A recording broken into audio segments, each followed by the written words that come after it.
This is News 6 Tonight. Hi, welcome to News 6 Tonight. Hopefully you're having a good evening. We have Ginger off this evening and the lovely Lisa Bell joining us. And it's an interesting evening. The president's giving us a big speech right now. We are efforting a stream up for that on YouTube, on clickorlando.com. Obviously, big things going on with the president at the moment. It's expected to start at 9 o'clock. It appears it has not started yet. This will be a primetime address to the country. All of the networks will be taking this coverage. So, of course, you can watch it on News 6. The president expected to talk about the economy as well as growing tensions with Venezuela and all of this coming as there are a lot of concerns with the economy right now. The Labor Department is expected to release an inflation reading in about 12 hours. It'll be the first time in about 6 weeks that they've released those numbers on inflation because, of course, the government shutdown. It delayed a lot of that data. So there's a lot of uncertainty right now with the economy. So it'll be interesting to see what the president focuses on tonight in this address to the country. As well as the ongoing tensions with Venezuela. Yeah, the Venezuela stuff is going to be escalating. Top of mind as well. Yeah. And it looks like that is now just getting underway. So you can watch that on clickorlando.com and WKMG. That's right. But we also have a lot of big news on the local front. That tends to be our deal. We like to focus on what's happening in Central Florida. And one of the biggest stories of the year that we've noticed has a lot of interest is this cruise ship death. That's right. So it happened, obviously it has a Central Florida tie, but this is a story that's also gained really national headlines. We're talking about 18-year-old Anna Kepner from Titusville, who was found dead on a Carnival cruise ship about 6 weeks ago. The FBI has been investigating this, but they have released very few details in their investigation. We have been getting some new information from an ongoing custody dispute involving her stepmother and the stepmother's ex-husband. And of course, they have children. There's a custody dispute involving their children. And those children, we know at least some of them were on the cruise ship when she passed away, and one of the brothers has kind of been implicated in this, one of her stepbrothers. So News 6 investigator Mike DeForest has been following this closely. There was another custody hearing today. He was there in Central Florida and has this update for us. It's been more than a month since 18-year-old Anna Kepner was found dead on the Carnival Horizon cruise ship. The family claims Anna Kepner's 16-year-old stepbrother is a suspect. The FBI, which is investigating the cruise ship death, has not confirmed the stepbrother might be responsible, nor has the agency confirmed reports from the family that Anna Kepner had been asphyxiated and then stuffed underneath a bed in her stateroom. There is still no indication whether the 16-year-old stepbrother will be criminally charged, and if so, whether he would be prosecuted in federal court or state court. Anna Kepner's father was at the courthouse here, but neither he nor his wife testified during the child custody dispute between his wife. New information that we've gotten. It's the only thing we can get. It's the only reason we know that her teen stepbrother has been implicated somebody in this. that is a person of interest. in this case is from that case, that side case, and we know that strangulation is the cause of death from the medical examiner. Outside of that and where she was found, that's all we know. So we're waiting to hear some more on this story that is now it's more than a month old, right? She passed away 6 weeks ago. 6 weeks, yeah. Okay. Another terrible but also strange story about the future of Florida laws and interesting things we're seeing. So we've touched on this show about how there are all sorts of new mobility devices on the roads these days. There are e-scooters and e-bikes and everything else. Yeah. There are also mini bikes. Correct. Mini bikes have been around forever. Do you know what a mini bike is? No, so that was a question that I had. I feel like it's important to define the difference between a mini bike and an e-bike, because there are all these terms that we throw around. You mentioned scooter. Right. So there are these things called mini bikes, and it's basically exactly what it sounds like. It's mostly used for dirt biking if you were out on a dirt trail or something. Usually they're like 125 cc's, a small engine, and a tiny bike, and you basically look like a bear on a bike when you're riding these small things. engine, but they can still go relatively fast. Oh, yeah. You could break 50, 60 miles an hour on a mini bike. For sure. And you look kind of silly on them, but they are fun to tool around in the dirt specifically. So a 17-year-old took up one of these mini bikes out on the road, and they are not street legal. You can't have a license plate. You're not supposed to have them on the road. Took it out on the road at night, no lights, pulled out in front of a motorcyclist who's supposed to be on the road, and that motorcyclist ends up dying. So now the question is, how do you charge this 17-year-old? Do you charge this 17-year-old? They were doing something illegal. They did not have a driver's license in addition someone to all else of the died other on top things. of everything else. So we actually got to speak to the family of this motorcyclist today. Our community correspondent, Jana Manohalal, talked to them about what they think should happen moving forward. I looked in my rearview mirror, and at that point I had seen his bike was down and he wasn't there. So I immediately stopped. And I got out and I ran, and that's when I had seen my brother laying on the floor. Matthew Marino was driving ahead of his brother 2 blocks away from their home when he heard the crash. I was just begging God to please let my brother be okay. I was right there with him the entire time. I kept rubbing his shoulder. I said, "It's going to be okay, Daniel. I'm right here." Investigators say the 17-year-old stayed at the scene, but now the Volusia County Sheriff's Office is considering whether or not charges are appropriate for this crash. If charges are filed, it could be one of the first times in Central Florida that a rider of a mini bike, e-bike, or dirt bike is held criminally responsible for someone's death. Lowe is a part of the motorcycle club Daniel belonged to. You don't know what's going to happen with that kid, right? It's up to the Lord to decide. And I'm not here to judge that, but what the Lord does is what the Lord's going to do. But, you know, for us, it's hard because, you know, we lost a great friend. The case adding to growing frustration across Central Florida over mini bikes and similar e-bikes that can reach high speeds, aren't designed for roadways, and remain largely unregulated. The mini bike involved in this crash did not have lights, an issue considering the street lights where the crash happened were not working. This entire area was pitch black. In the days since, friends and family have turned the crash site into a vigil and created a GoFundMe to help with funeral costs. So this, unfortunately, probably won't be the last time we hear about this, but if things like this happen in the future, if, say, this mini biker gets charged with a heavy charge, maybe people will think differently in the future if they head out on the road with these illegal Well, not only did bikes. it not have lights, but these mini bikes, as you've pointed out, are minis. So they're lower to the ground. They're harder for people to see. And so, unfortunately, there was this terrible collision that ended in a fatality, and it will be interesting to see if charges come of this. The rider of that mini bike, just 17 years old. Not even an adult yet. Right. Yeah. So another story that has also made national headlines is the Florida bear hunt. And this is interesting because this is the second bear hunt in a decade. The first bear hunt happened back in 2015, and it ended after just 2 days. And the reason why it ended because the state of Florida was collecting data. People had to record their kills almost immediately, and they knew within 2 days that 295 bears had been killed back in 2015. Their quota at that time was 320, and that whole hunt back in 2015 was supposed to last just 1 week, 7 days. So fast forward 1 decade to this bear hunt. The quota this year is 172 bears, so almost half as many. The hunt was going to be allowed to last for 23 days. We are now in day 11. and we have no update from the state in terms of how many bears have been killed so far.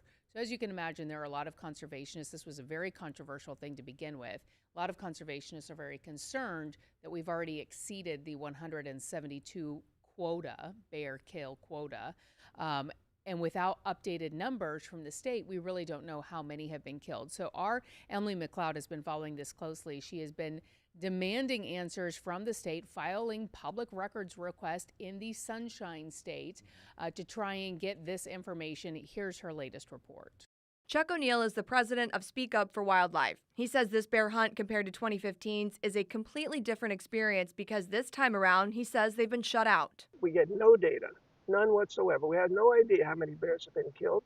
O'Neill is alleging some people are posting on social media that they've been killing bears without permits. We have had people say they've killed bears. We have the list of the licensed tag holders. These people are not on the list, so they're poaching. Not only is O'Neill calling for an end to the hunt, but he's also calling for a complete overhaul of FWC leadership. I'd like to see Roger Young fired because this is a disaster. He is a disaster. Number two, the 7 commissioners, 5 of which voted for this hunt. At the next election, we're going to have a new governor. Those 5 should be gone. We need to clean house, top to bottom. Now, I did hear back from FWC not long ago. They sent me an email which says, in part, record staff will process the request that they've received and notify requesters of the results. It also says, we encourage the public to file a complaint with our Wildlife Alert Hotline at 888-404-3922 if they feel a violation has occurred. Now, unfortunately, in our experience, it could be months before the state responds to those public records requests. We regularly make those sort of public records requests to the state, and in previous cases completely unrelated to this, it has taken quite a while for the state to get back to us. So who knows when we'll get those numbers? Yeah, and so we had advocates who were against the bear hunt that we spoke to for that story. Obviously, they have a vested interest in this, and they're saying they're worried that more bears are being killed. What the hunters would tell you is that only 172 permits were given out. So if you are a legal hunter who is obeying the rules, you're involved in this hunt, you're not going out there and killing a bear. You only have one permit that you got and you waited for and you paid for. So to his point, though, who's enforcing that? Who's enforcing, who's making sure that when bears are being killed, that whoever is hunting them actually has a permit? Well, that is FWC's job to enforce that. And if they're not, then people could be out there. And how do we know whether they are or people could not? be harvesting bears without them knowing any day of the week. But as far as people who are out there hunting with permits, they only have a certain number of permits, so you can't just pull that permit out of thin air. That's what the hunters would say. But without the state basically getting on the front lines of this and saying this is what we're doing to ensure that only 172 bears are being killed by hunters who actually have a permit, you can understand why people who are opposed to this are very concerned that random people are just going out there and doing what they want. Yeah, but you could be concerned about that any day of the year outside of this. Yeah, but I think with this going on saying? And with there being so much publicity, and to their point, apparently seeing this on social media, people boasting about killing bears, whether they have or have not actually done that. Who knows what's true on social media? Who knows? But you would think if someone posts something like that, there would be an investigation launched. I would think if you were a poacher without a permit and you were harvesting bears, probably the last thing you would be doing is posting it on Facebook, because that's a good way to get caught by FWC. In this state, we have seen plenty of people posting crazy videos of them doing things that are illegal, and eventually, if there's enough pressure, enough people reacting and that on is what media. FWC's job is, to investigate those things. And like you said, the permits, there are fewer of them this time around, about half. And it is odd that they won't just give us the numbers, and why they're making it difficult.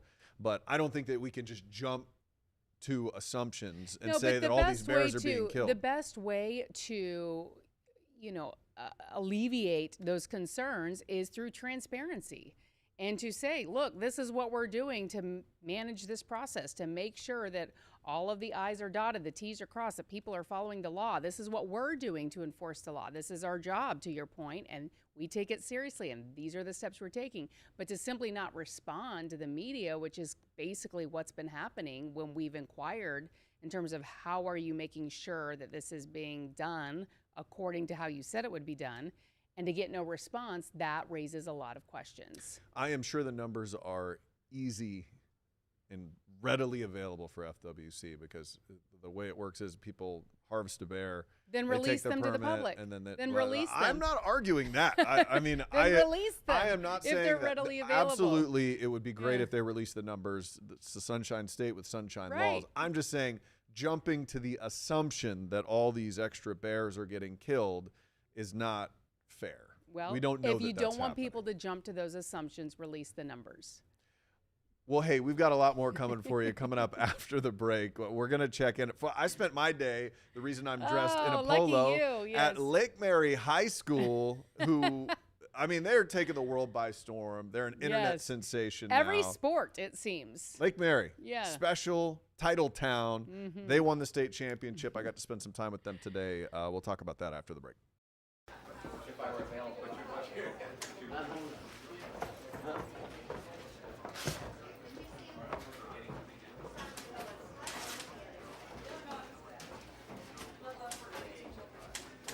Yeah, and he got the latest from the sheriff just a little while ago, I think. So we'll make sure we have that for News 6 tonight.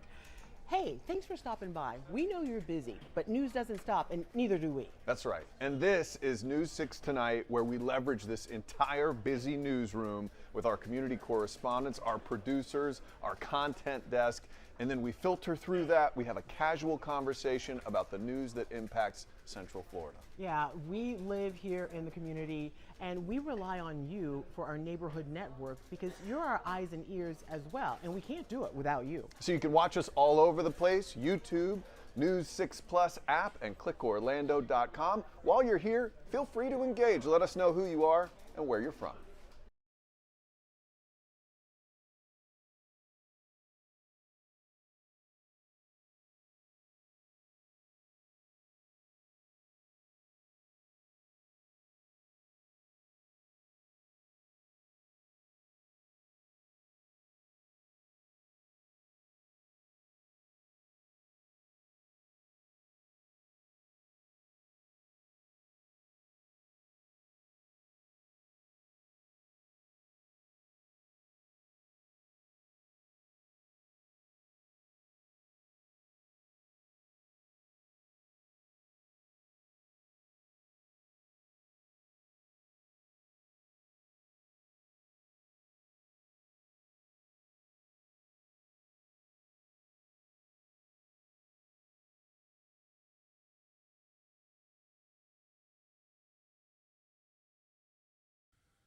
Hey, welcome back to News 6 Tonight. Man, you are chatty. Look at that. We're already have under less get than me 10 going, minutes man. left.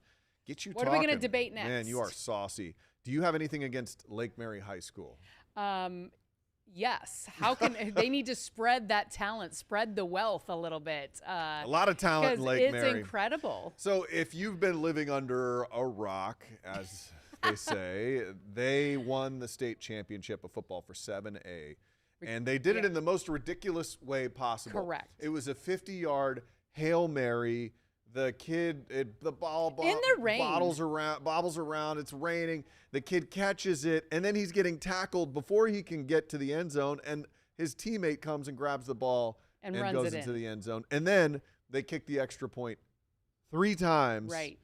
And they I win the always state hate that when championship. another team tries to screw you up, on when you're kicking the extra Yeah. point. You got to, though. I would do it. If I were That's Vero lame. Beach, That is I would have lame. definitely tried to get in Whatever. that kicker's head. It's a state championship. You're a high school kid. So Precisely why you shouldn't do that. No, you have to. It's called sports, and that's what you do in competition.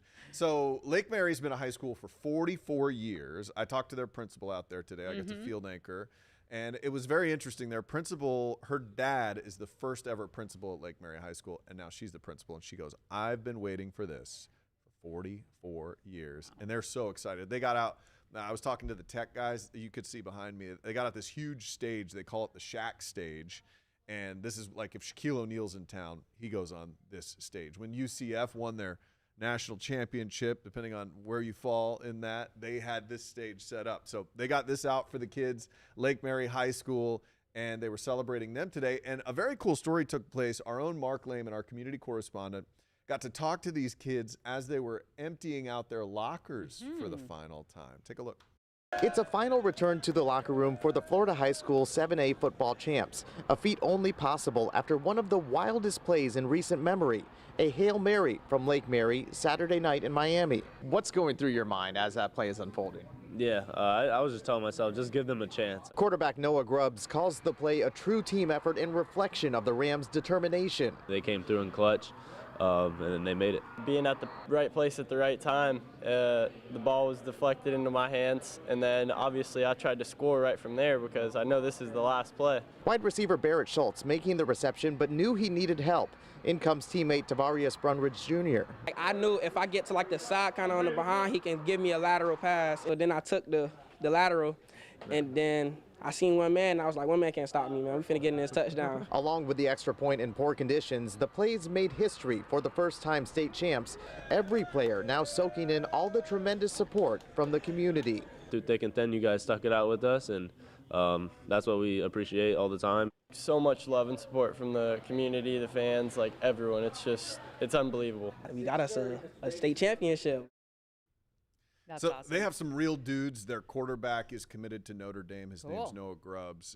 He is a legit top-flight recruit. They almost won last year, came in second, and then they were on a mission this year, and they were able to do it. So, and of course, Amazing. this coming on the heels of the Lake Mary Little League team winning the World Series 2 years ago, trying again, getting very close to do it 2 years in a row as well. Those So- little leaguers will tell you, hey, we were competing against everybody in the world. These Correct. kids were just competing in the state. I still Just think it's amazing a pretty accomplishments, impressive though. accomplishment, though. Yeah, Absolutely. good on them. Yeah. All right, let's check in with our meteorologist. We have Mr. Jonathan Kegas joining us now from his weather lair. Jonathan, I was out there at that celebration today, and the weather, I was talking to the guy who was out there shooting with me, one of our community correspondents, Alex Cook, and I was like, the weather could not feel better out here tonight. It was perfect.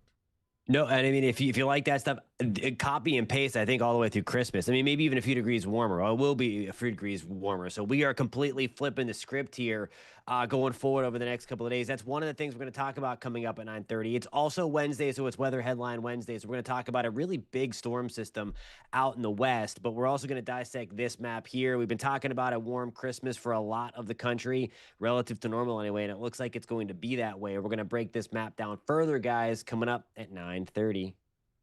All right, Jonathan Kegas, look at I'll you. take a warm Christmas. It's gonna be really warm. We should have a little. I'm okay with crispiness in that. there. I'm Not okay very with that. festive. Check him out. Coming up 9:30 tonight. All right, coming up after the break, a tow truck driver messes the whole thing up. We have a lot of questions about this. I don't know about this. Okay, well, let's just leave it as a tease. Okay. We'll be right back. Welcome to News 6 Tonight. We are so thankful that you're joining us here wherever you found us. Yeah, you know what this tells me? If you have made this your new streaming destination, it tells me you're smart. Also good looking, because you chose to watch the news in a different way. That makes you really smart. Anybody can give you the news from a teleprompter or an old newspaper. We do it in a fresh new way. That's right. So check us out wherever you like to stream. We have this app for your TV, News 6 Plus. You can find it on Roku and Amazon and whatever your smart TV is cooking. So thank you. We would love to hear your comments down Oh my below. gosh. Yeah. And then we'll show them. Yeah, we will. News 6 Plus. The plus is you. Ooh.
Welcome back to News 6 Tonight.